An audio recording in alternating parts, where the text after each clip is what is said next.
Your telematics system knows the mileage.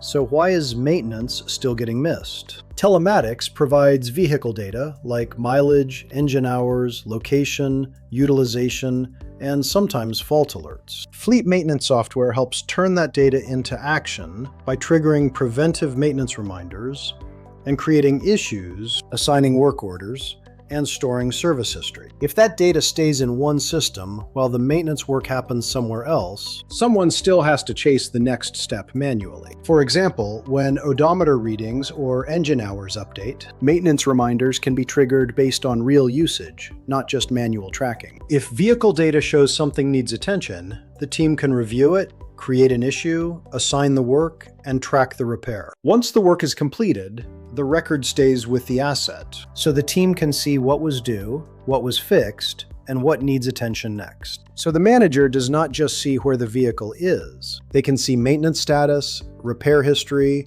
and follow-up work connected to that asset. Telematics tells you what the vehicle is doing. SimplyFleet helps turn that data into maintenance action. Because knowing the mileage is useful, but acting on it is what keeps the fleet moving.